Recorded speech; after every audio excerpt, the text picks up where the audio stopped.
প্রিয় দর্শক, রহিমা আক্তার রেমির বাবার সাথে আমি দাঁড়িয়ে আছি এবং রহিমা আক্তার রেমি ভিডিও বিবৃতির মাধ্যমে আসলে বলেছিলেন তার এই পরিণতির জন্য তার হতভাগা বাবা দায়ী। আসলে তার বাবা এই মুহূর্তে আসলে তাকে এই ব্যাপারটা জিজ্ঞেস করা উচিত নয়, তারপরেও আসলে আহ, অনেক কিছুই আসলে মানুষের ভেতরে কৌতূহল। এখন উনি কেন আপনাকে দায়ী করলো? আমাকে তো দায়ী করা না। আমার মেয়ে অল্প বয়সে বিয়ে করে, 14 বছরে বিয়ে করে। ওরা প্রলোভন দেখে বিয়ে করে। আমার পার্সন তখন যখন আমার মেয়ের বিয়ে হয় তখন আমার পার্সন দুইটা, ওর মা বিয়ে করে আমার ছোট এটা। তখন ওরা কিন্তু দেখি শুনি আমার মেয়ের বিয়ে হয় ওখানে। হওয়ার পর আমার মেয়ে বিয়ের পর তিনি বুঝতে পারে যে ওর শ্বশুর শাশুড়ি আর ননদেরা খুব জ্বালা যন্ত্রণা করে। তখন আমার বিটি তখন বলে যে আমি খুব ভুল করেছি বলে আমার বিটি কিন্তু খুব ওইভাবে সংসার করে। দীর্ঘদিন করতে করতে ধরুন এভাবে করে লেখাপড়া করে সে। এর মধ্যে আর বাচ্চা নেবেন, আর পরিবার জোর করে বাচ্চা লওয়া, একটা বাচ্চা লওয়ার পরে ধরেন বাচ্চা হওয়া, তারপরে ছেলে বেকার থাকে। ঠিক আছে, বেকার অবস্থা থাকি আমি তখন অনেক ডিলারশিপ ব্যবসা করি, আমি অনেক জামাই টানি। তারপরে যাক আমার মেয়ের একটা রিসেন্টলি করে একটা আর বিবাহিত বার্ষিক হয়, আমি একটা চেন দিই। ওই চেন দিয়ে ওই ছেলে চেন বেশি একটা চাকরিটা নিচ্ছেন, যে চাকরিটা করছে ইনি কিন্তু চাকরিটা করে। এই চাকরিটা কিন্তু আমার ওই সোনার চেন আমার বিটির জন্মদিনে বিবাহ বার্ষিকীর দিন ওই চেনটা আমি দিই, কিন্তু তারপরে ওই চেন বেশি কিন্তু ছেলে ইয়া করে। তারপরে আমার বিটি লেখাপড়া করে করতে করতে ধরেন আপনার এখন অনার্সে সে পড়ছে। ঠিক আছে, দুঃখের কথা আমার আমার হ্যাঁ, আমার বিটি তারপরে রাজশাহী কলেজে অনার্সে পড়ে। এখানে লেখাপড়ার মধ্যে লেখাপড়া করো, মা মানুষ হও, একদিন একদিন তোমার দুঃখ কষ্ট হবে। এর মধ্যে তোমার মেয়ের বাচ্চা হয়ে যায়। বাচ্চাটা মনে হয় 7 বছর না 7 বছর বয়স। বাচ্চার বড়ার মধ্যে বাচ্চা বিয়ে করে তুমি হলো, বাচ্চাটা বড় হলে তুমি হবে, তুমি লেখাপড়া করে তুমি মানুষ হলে তোমার সবে দুঃখ কষ্ট যাবে। এইভাবে আমার বিটি বোঝাই। তারা অনেক গন্ডগোল করে, ওদের বাড়ির পরিবার ও খুব অত্যাচার করে, অন্য অন্য নজরি। তারপরে আমার বিটি কত বাইরে গেলে ইয়া করলে লেখাপড়া করতে দিবি না, এই করতে দিবি না, সে করতে দিবি না। ওর একটা মেয়ে ছোট, আমার মেয়ের ছোট ননদ, তার বাড়ি ঢুকালে পাও ধরায়। আর আমার বিটি কিন্তু পাও ধরাও বাড়ি ঢুকে দেন আমার বিটি সংসার করার জন্যে। আমার শাশুড়ি অন্যান্যদের সব অত্যাচার করে। আমার রিসেন্টলি আমার বিটির যে এইভাবে ঘটনাটা ঘটেছে, রিসেন্টলি যেটা আমার বিটির এই যে ঈদের ইয়ার আগে কিস্তি তুলি 4 লাখ টাকা লোন তোলে। আমার বিটি তুলির পর ওই সমিতি আলারা বলে যে না, লোন তুলে দেবে না, কিস্তি ঠিক মতো দেয়নি। ওর নামে হলো আপনার কোর্টের থেকে একটা উকিল নোটিশও আসে, আমার বিটি পাওয়ার পরে কিন্তু ওই উকিল নোটিশটা অনুযায়ী আমার বিটার লেখাপড়া করছে, সে উকিল নোটিশ পাওয়ার পর চাকরি টাকরি হবে না, আমার বিটি দিতে চায়। আমার জামাই এবং ওর পরিবার খুব চাপধার করে এবং মারধারও করে। এবং এখানে এখানে এখানে এখানে 3টা জায়গা তার জখমও আছে। ঠিক আছে, 3টা জায়গা জখম আছে। তারপরে ওর হলো 1 লাখ টাকা, মানে ওই কুরবানি দিবি, ওর পরিবারে কুরবানি দিবি, এই টাকা তুলে আরও রিসেন্টলি 1 লাখ টাকা তুলতে চায়। আমার বিটি এটি না দেওয়ার জন্য তা অনেক জ্বালা যন্ত্রণা করে। এবং ওর পরিবার, ওর বাপ খারাপ, ওর মা খারাপ, ওর বাপ খারাপ, ওর মা খারাপ, সবসময় করে। ওর বাপ বিয়ে করছে, তুই বিয়ে লেগে ওর বাপের পার্সন 2টা, কিন্তু আমি তো বিয়ে করছি 20 বছর আগে। ওর মা 20 বছর আগে বিয়ে করছে, আমার দ্বিতীয় বউ 20 বছর হচ্ছে বিয়ে করা। তাহলে ভাই দেখি শুনি বিয়ে করার পরে কে যেন আমার বেটিকে তো মানুষ জান তোর বাপ খারাপ, তোর মা খারাপ, বাপ খারাপ, তোর মা খারাপ, তোর বাপ খারাপ, পরিবার তোর খারাপ। এইভাবে আমার বেটিকে এইসব মানসিক টর্চার করছে, তার ব্রেন হিয়ারিং করছে। এইভাবে আমার বেটি মানসিক হিয়ারিং, বিভিন্ন রকম ওষুধও ওরা কিনে খাওয়াইছে আমার বেটিক, পাগলও বানাইছে আমার বেটি, পাগলের ইয়াও দেখাইছে। এরকমভাবে বিভিন্নভাবে করেছে আমার বেটিক, আমার মানসিক টর্চার করছে আমার বেটিকে, আমার মানসিক টর্চার করছে। তারপরে আমি এটা বিশ্বাস চাচ্ছি, আমার বিটি রিসেন্টলি যেটা মানে ঈদের দিন ঘটনা, আমার বিটি ওরা ওখানে এসে ওর ননদ খাইতে লাগছে। আমার বিটির কথা খাইতে জানি মুখ ফেকনা মারছে, ওর শাশুড়ি মুখ ফেকনা পড়ছে, খাইতে জানি ইয়া করে। আমার বিটি মনে দুঃখে আমার বাসা চলে এসে, আমার ওখানে আমার একটা বাসা আছে গন্ডগোহালিতে, ওই বাসা এসে আর ওখানে এসে হয়েছে। পরে আমার বিটিকে ওখানে তিনি আবার জামাই আইসি, আমার বিটির কাছে বোঝা টুজা লিয়া আইসি। আমার বিটি ভাই বড় থাকে এক জায়গায়, ওখানে আমার মিটিং বলেছে ঠিক আছে। আমার বাড়িতে আমার ভাবি আছে, আমার মা আছে, আমার পাড়া প্রতিবেশী আছে, যে তুমি সাগর এইভাবে লিয়া যাও, আমার বাপের কাছে লিয়া যাও। আমার বাপের কাছে না লিয়ে আসি, আমার এখানে লিয়ে আসা বাদ দিয়া ওরা আমার বিটিকে লিয়ে গেছে ওখানে। আমার বিটি একা একা, আমার বিটি একা একা এখানে একেবারে নিচে অফিস টিএসএম অফিস উপরে দোতলার উপরে আমার বেটি একা একা দিছে না ভাই, আমার বেটি ভাই আমার বেটিকে একা একা দিয়েছে, সবাই ছুটে আসে লিগেছে ওই বাসা, ওখানে বাড়িওয়ালার লোক আমাকে বললো যে আপনি আমার ধুয়ে চলে গেছে আপনার ভাই। আর ওরা কোথাও কোথাও বলতো তোর মা খারাপ, তোর বাপ খারাপ, ওর মা, ওর তোর মা খারাপ, বাপ খারাপ, আরে যায়নি শুনি আমার বেটিকে বিয়া করলো, সবই জানিস, সবই বুঝিস, তা আমার বেটিকে এভাবে টর্চার করা, মানসিক টর্চার করা কি দরকার ছিল ভাই? এই গোটা পুঠিয়ার বুকে গোটা এলাকায় আপনি গন্ডখালি যে আমার বাড়ি, সবার কাছে জিজ্ঞাসা করেন আমার এটি কি মানসিক টর্চার করছে, এলাকার লোক সবাই জানেন মানসিক টর্চার করছে আমার বেটিকে, মানসিক টর্চার ওষুধ দেওয়া, আমার বেটি বলতো ওষুধ দিয়ে কোনো মানসিক টর্চার করলে কোনো ওষুধ দিয়ে কোনো কাজ হয়?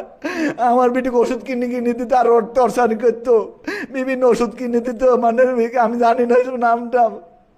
আমার বেটি বলছে এইসব ওষুধ দিয়ে কোনো মানসিক টর্চার কমা, আমার বেটি এইসব ইয়া করতো, আমার বেটি আমার বিচার চায়, আমার বেটি লোন তুলে দেয়নি, আমার বেটি আঘাত করছে, ওরা কুরবান দিয়ে এই করেছে এই করবি, ওর বাপের ঋণের মেলা, ঋণ খেলাপি মেলা কিস্তি তুলেছে, আমার বেটির নামে উকিল নোটিশ হয়েছে স্যার, এইসব কারণে আমার বেটির দ্বিতীয় ঋণে আবার করে দিবি না স্যার, এই জন্য মানসিক টর্চার করছে স্যার। আমি আমার বাপ খারাপ মা খারাপ জানি শুনি, তাহলে আমার বাপ খারাপ মা খারাপ, আমার তোর বাপ খারাপ মা খারাপ, আমার বেটাকে বিয়া দেবো, এই করবো সেই করবো, এরকম ভাবে আমার বেটিকে মানসিক করছে। আমার বেটি এই 14 বছর বিয়ে করতে আসছে, আমার বেটি 24 বছর বয়স, 10 বছর হচ্ছে বিয়ে করে আমার বেটি, আমি আমি ছাড়ালে বহুত 20 বার, এমনি কত 20 বার আমার পরিবার, আমার ভাই ভাইতে আমি সবাক লেবিসাকে লেগছি লিয়ে হয়েছি, তারপরে আবার ওর লিয়ে আমার বেটি রাজশাহীতে পরে আব্বু আমাকে, আমি থাকতে পারছি না, এখানে আসলে এখানে আমাকে, তাহলে আমি বললাম তাহলে তুমি রাজশাহীতে একটা তোর বান্ধবী বলটা হোটেল মেস ঠিক করো, আমি টাকা দিচ্ছি, আমার বেটিকে আমি লোকে টাকা পয়সা দেবো, তুমি মেসে থাকো, ওখানে লেখাপড়া করো, এখানে আসলে সাগর তোমাকে লিয়ে যাবে, তুমি যোগাযোগ করো না।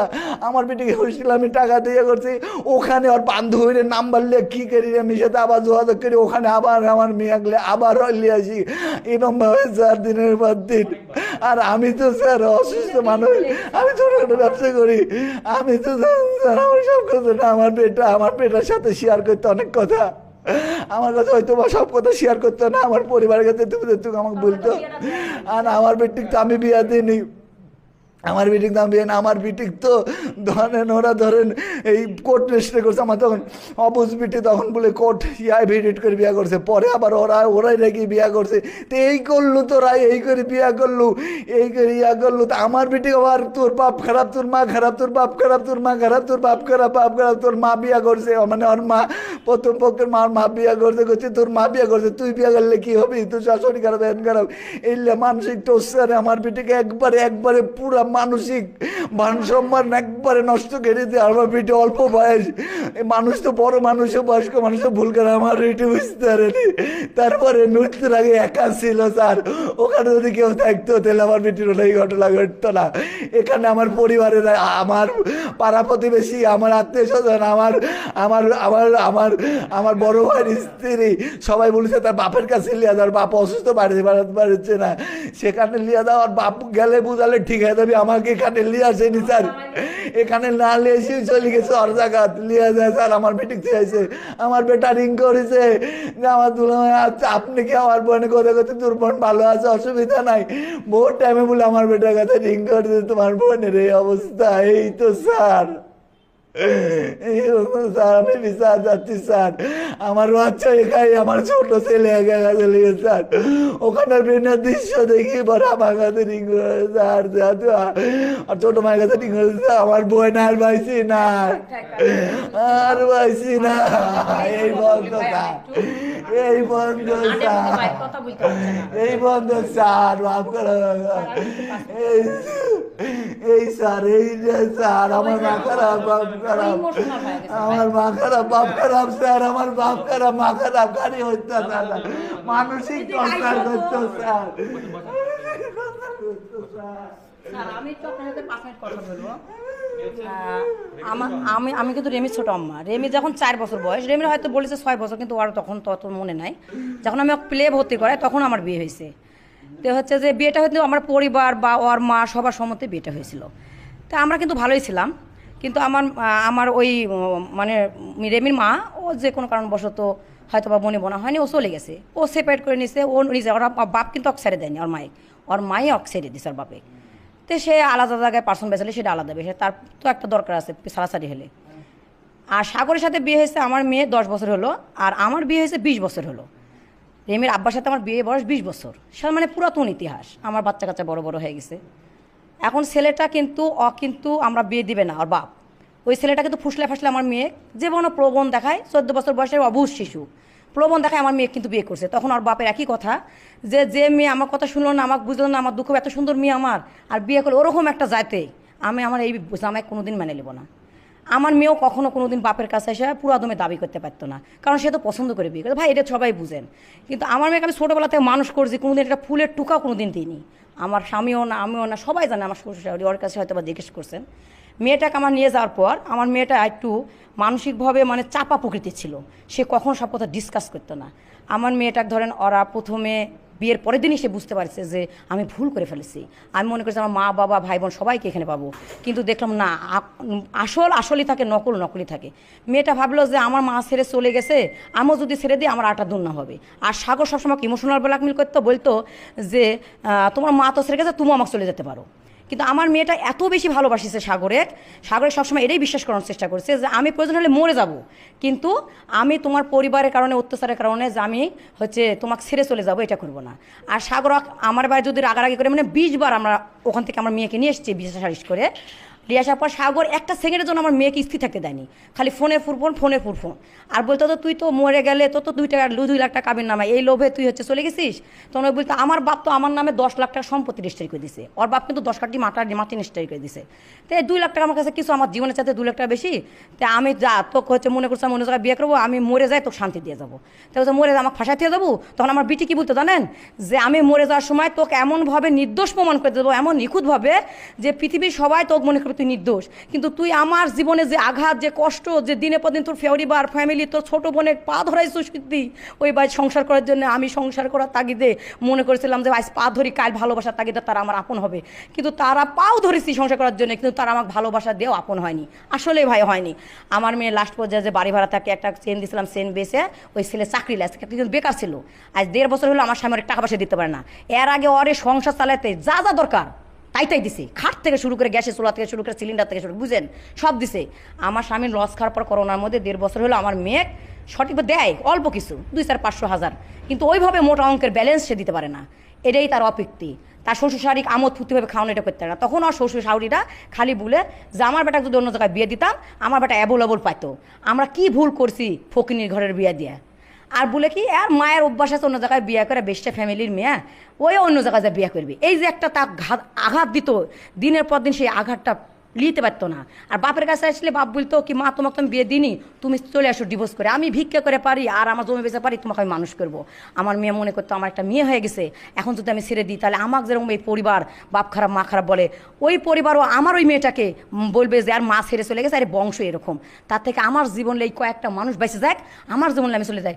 আমার মেয়ের লোন তুলে দিয়েছে 4 লক্ষ টাকা। আমার মেয়ে ঈদের প্রায় 7 দিন আগে রিং করছে আমার ছেলের কাছে, এই ছেলের কাছে, যে ভাই হচ্ছে যে এরকম দাদি কো, তো বলছে দাদি এখানে, তো দাদির কাছে দিচ্ছে, দেখছে যে দাদি আমার তো 4 লাখ টাকা লোন তুলে দিছি, আমার নামে তো উকিল নোটিশ আইছে, এখন আমাকে এরা আবার 1 লাখ টাকা লোন তুলিছে, আমি তো দাদি লোন তুলে দেবো না, এতে আমার সংসার থাক আর সংসার না থাক, আমি আর লোন তুলে দিয়ে আমি আর কেসের ভাগিদার হব না, আমার সামনে জীবন আছে, ভবিষ্যৎ আছে। তখন আর দাদি আর বাপও সাইড থেকে বললো মা তুমি জানি কখনো লোন তুলে দিও না, এত তোমার সাগরে ভাত খাইতে হবে তার কোনো মানা নাই, তুমি প্রয়োজন হলে আমার বাড়ি চলে এসো। আমার সারকার একটা ভয় করতো যে মুন্ডর গোষ্ঠী অনেক বড় গোষ্ঠী, এরা আমাকে এভাবে অত্যাচার করে, আমি সব কথা বলে দিলে আর আমাকে সারাসারি করবি, তখন আমার মেয়ের জীবনটা নষ্ট হয়ে যাবে। ওই বিভিন্ন কিছু দেখে ওর যে ওষুধ খাইতো এটাও আমার সাগর কখনো বলেনি, কারণ একটা মেয়ে বিয়ে পর তো স্বামীর দায়িত্ব ভাই, তখন তো বাপ মায়ের দায়িত্ব থাকে না, বাপ মাইক না বলে তো বাপ মা বুঝবে না, ওর আব্বা হার্টের পেশেন্ট, তার আর্থিক দিয়ে সে দুর্বল হয়ে গেছে, সে কার খরচ দিলবে বলেন তো। তারপর আমার ওই ছেলেটা যখন বড় হয় তখন বাপ মা কিন্তু ছেলের উপর নির্ভরশীল হয়ে যায়। আমার এই ছেলেটা কিন্তু সবসময় রেমির সাথে যোগাযোগ করে, সকালবেলা গাড়ি যদি যায় বাবা আপুর সাথে কথা হয়েছে, আব্বু কথা হয়েছে, মাইক বলে মা আমার বিটির সাথে কথা হয়েছে, হ্যাঁ কথা হয়েছে, কারণ ওই ছেলের আমার মেয়ের স্বামী তো সে মেনে নিতে পারে না, কিন্তু মেয়েটা তো তার আপন। কিন্তু আমার মেয়ে রাখছিল কি, যদি আমার বাবার যদি দুইটা পার্সন না থাকতো তাহলে তো আমাকেও মনে হয় কথা শোনাতো না। ওর ব্রেনের মধ্যে এটাই ঢুকানো হয়েছে, সাগর এটাই ঢুকাইছে যে শুন, আমার পরিবার তো কেন করে, তোর বাপের অপরাধ আছে, তোর মায়ের অপরাধে বলেই কিন্তু আমার পরিবার তোকে এই খুঁটাটা দেয়। যদি তোর পরিবার এটা না করতো তাহলে তো খুঁড়া দিত না। আমার শালিকে এটাই বুঝছে, অবুঝ শাল আমার বুঝেনি। তখন এই যে পারিবারিক চাপ, ঈদের দিন আসছে, ওর ননদ নাকি খাইতে গেছে, মুখ ভেক্সা মারিছে, ছোট ননদ যার পা ধরে আছে এই বাড়িতে। আর শাওরি তো ডাকেও নি, কথা বলেনি। আমার মেয়ে সহ্য করতে না পারে এটি আইসে আইসে বড় মার প্রিন্স মানে আমার আর চাচাতো ভাই আছে, সে বলছে আপু তোমার মন খারাপ কে, পোশাক আশাক পুরাতন পরে আসো। বলছে ভাই এমনি, তুই তো শরীর খুব খারাপ। তখন মুখ চোখে হাত মুখ ধোয়, এই সাওয়াল রাগিব সবাই মিলে বসতে খায়, তখন ওই ভালোই ছিল, তখন আনন্দতে ছিল। এর মধ্যে সাগর আইসি কীভাবে ফুসলায় ফাসলায় আমার সাওয়ালে, কখনো গন্ডগোল ফুসলায় ফাসলায় আমার সাওয়ালে ক্লে চলে গেছে। তখন আমার যা বলিছে যে রেমির যে পরিস্থিতি, তুমি রেমি যতই রেগে যায়, রেমি বাপের কাছে গেলে ঠিক হয়ে যায়, তুমি সাগর এভাবে রেমি লিয়ে যাও না, আর বাপের কাছে লিয়ে যাও। সাগর কোনো কয়েছে ঠিক আছে বর্মা আমি আর বাপের কাছে লিয়ে দেবো বলে মিথ্যা কথা বলে আমার সাওয়ালে ওই বাড়িতে লিয়েছে, ওই বাড়ির থেকে লিয়েছে চারঘাট থেকে গেছে। তখন আমার বেটা 7:30 কি 8টার দিকে রিং দিছে, তখন রেমি ধরেনি। দেখেন রেমি কিন্তু ভিডিওত মনে হয় আমার বিশ্বাস একবার বলেছে রাগিবটা কেন ডিস্টার্ব করছে, ওই রাগিবটা হচ্ছে ওর ভাই। তখন আমার সাওয়াল ফোনটা ধরেনি, না ধরে যখন ধরেনি তখন আমার সাওয়াল ফোন করছে সাগরের কাছে যে ভাইয়া আপনি কোথায়। তখন সাগর বলেছে যে আমি পুঠিয়াত। তো ভাইয়া আপনি রেমি আপু কোথায় চেয়েছেন, কোথায় আর রেমি ওখানে আছে, ভালো আছে, ও রান্না বান্না করে খাচ্ছে, কোনো সমস্যা নেই, আমি কিছুক্ষণের মধ্যে মোটরসাইকেলটা দিয়ে চলে যাবো, আমার যাতে তো বেশি সময় লাগবে না, 15-20 মিনিট সময় লাগবে। তো বলছে ভাইয়া আপনার কাছে অনুরোধ, রেমি আপু রাগ করে আছে, আপনার সাথে অশান্তি, আপনি যেন আমার আপুটা কিরম করে একা একা থুয়েন না, আপনি চলে যান ভাই, আপনি তো না যেতে পারেন আমাকে বলেন।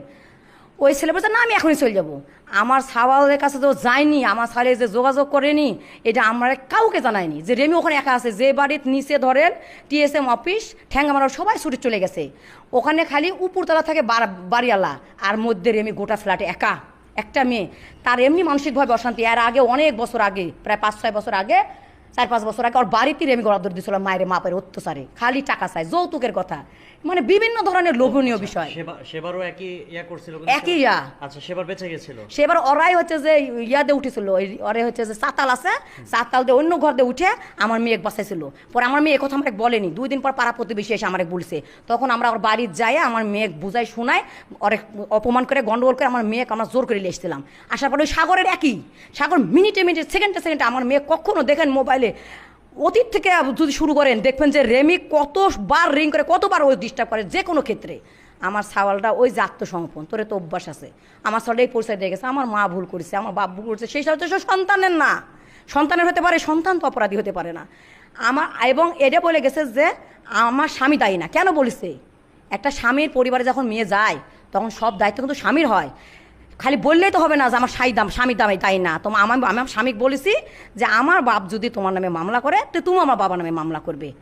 তার মানে স্বামীর সাথে সে প্ল্যান করেই নিয়েছিল, স্বামীকে সে বলছে আমি কিন্তু মারা যাবো। তার মানে সাগর জানতো, সাগর আমার কিন্তু এটা কখনোই জানায়নি।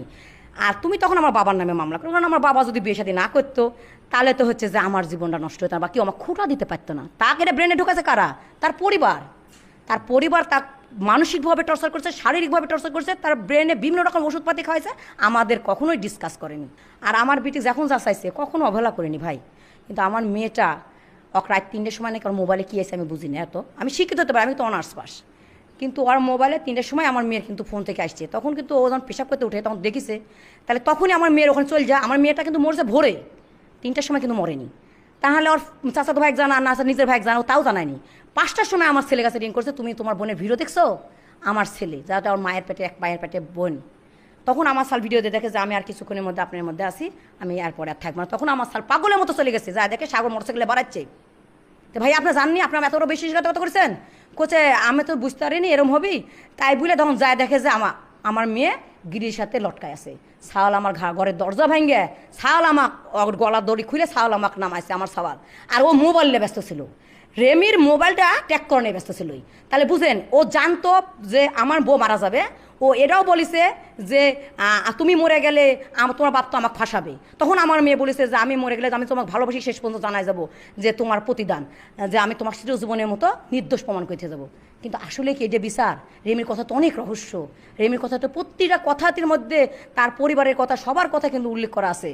অভিমান করতে পারে, যখন ওর বড় মা বলেছে যে তোর বাপ এত টাকা সম্পত্তি দিয়েছে, তুই এরকম গলা ধরে বিষ খেতে চাস, সাগরের কারণে, ওই পরিবারের কারণে এত ভালোবাসিস, তুই তো একটা বেয়াদব মেয়ে না হলে এই গলা ধরতে দিতে চাস, বিষ খেতে চাস, এটা তো তোর হচ্ছে অভিমানের কথা। এটা না করে প্রয়োজনে লেখাপড়া কর, একটা বাচ্চা আছে, তুই যে কোনো জায়গায় চাকরি পাবো। তাই ওই অভিমানে পড়ে হয়তো বা পরিবারের জনের মতো পরিজনের এ কথা বলে আপনজন এই মনে করে একটু কষ্ট পেয়ে বলেছে যে আমার আপনজন আমার বেয়াদব বললো ভালো। আসলে তো তা ভালোবাসার তাগিদে বলেছিল সেটা। তাক ভালোবাসা তাগিদে সে জানে কুপথে না যায়, সে জানে জীবনটা পড়াশোনা করে ভালো পথে আসে, এই জন্য একটু সাজেশন দেওয়া হয়েছিল। কিন্তু আমার মেয়েটাকে এরা এমনই ব্রেনটা ওয়াশ করেছিল ভাই যে ভালো কথা তার ভালো লাগতো না। এটাই তো আমি বুঝিচ্ছি এখন যে আমার মেয়েটা তিলে তিলে এইভাবে দিনের পর দিন ঢুকা বুকের ভিতর কষ্ট চাপা রেখে রেখে রেখে সে আপন মায়ের কাছে যেতে পারেনি। কিন্তু আমি যা সৎ মা হলো সে কিন্তু আমার কাছে সবসময় চাই, যে কোনো জিনিস হলেও আমার কাছে ফোন করছে। কিন্তু আজ মৃত্যুর আগ মুহূর্ত সে আমার কাছে ফোন করলো না। মৃত্যুর আগ মুহূর্ত আমি কিছু জানতে পারলাম না। আমার শাওলেকে আমি লাশ পেলাম যায় আপনি সারঘাট মেডিকেলে। এটা একটা কত বড় কষ্ট ভাই, বলেন কষ্ট। মা খালি পেটে ধরলে মা হয় না ভাই। আমি কিন্তু তার সর্বোচ্চভাবে তাকে ভালোবাসা দিয়ে মানুষ করেছি। আমার মেয়ে কিন্তু কোথাও আমার বিষয়ে একটা কথা বলে দেয়নি। আমি যদি খারাপ হতাম তাহলে আমার মেয়ে আমাকে বলতো যে আমার ছোটো মা এরকম ওরকম। তাহলে আমি এই বিশ্বাস চাই ভাই, আমার সন্তান সবই আমার সন্তান, তাই না? আমার পেটের সন্তান যাকে আমি লালন করছি সেও আমার সন্তান। তারা যে মানসিকভাবে দেখে শুনে বিয়ে করছে, ওরা তার মা সেপারেট, তার বা সেপারেট, তার বাইরে বাপের আরেকটা বউ আছে, সব জানে শুনে কিন্তু আমার মেয়েকে নিছে। তাহলে কেন আমার মেয়েকে মানসিক টর্চার করে, শারীরিক টর্চার করে, তার ব্রেনটা ওয়াশ করে তাকে এভাবে মৃত্যুর মুখে ঠেলে দিল? এই বিচারটা আপনারা করবেন। আর যদি এই বিচার না হয়, ঘরে ঘরে ঘরে ঘরে অনেক সন্তানেরা, অনেক পরিবার আছে দুইটা, তারাও কিন্তু এভাবে ধুকে ধুকে মরবে। বিচারটা করবেন ভাই, আমার মেয়ের জীবনে সঠিক বিচার চাই। তো সে অভিমানে বাপে ভুলে গেছে যে আমার আমার আমার তোমার নামে যদি আমার বাপ মামলা করে, আমার স্বামীকে আমি বলেছি তোমার বাপ, আমার বাপ যদি তোমার নামে মামলা করে তুমিও আমার বাবার নামে করবে, কারণ সেও তো দায়ী, সে আমার মৃত্যুর জন্য দায়ী। কারণ সে যদি বিয়ে না করতো, সে যদি দুটো ফেয়ার পার্সন হতো, কেউ আমাকে কিছু বলতে পারে? তাহলে আমার মেয়েটাকে 10 বছর কী বোঝানোই বুঝাইছে, বাপের কাছ থেকে আলাদা করে লিছে, তার জীবনটা কাছ থেকে আলাদা করলো, এখন তার জীবনটাই তারা নিয়ে নিল। তাই সঠিক বিচার করবেন ভাই, আমার এটা অনুরোধ। প্রত্যেকটা আইনের কাছে অনুরোধ, প্রতিটা আইনজীবীর কাছে অনুরোধ, প্রতিটা স্কুল ছাত্রীর কাছে অনুরোধ, প্রতিটা স্টুডেন্টের, প্রত্যেকটা বাংলাদেশের সবার কাছে অনুরোধ যে একটা মেয়ে বিয়ের পর যখন স্বামীর ঘরে যায় তখন বাপ মায়ের সপর কিছু পাস্ট করে ফিউচারের জন্য স্বামীর ঘরে যায়। আর ফিউচারের জন্য স্বামীর ঘরে যায় যদি সে মেয়ে লাঞ্ছিত হয়, গঞ্চিত হয়, তার জীবনটা যদি ধুকে ধুকে ধুকে তিলে তিলে শেষ হয়ে যায়, যে কথাটা তার বাপ মায়ের বলতে পারে না, সারাসারি হয়ে যাবে বলে, তার বিচার কি হবে না ভাই? হবে। খালি ভালোবাসার দাম খালি রেমেই দেবে? সাগরকেও তো দিতে হবে। তার এতই যদি বইয়ে ভালোবাসতো, কেন তার পরিবারে সে কন্ট্রোল করতে পারলো না? কেন তার শরীরে আঘাত থাকলো, আঘাতের চিহ্ন থাকলো? এটাই তার প্রতিদান দেওয়া হবেন ভাই।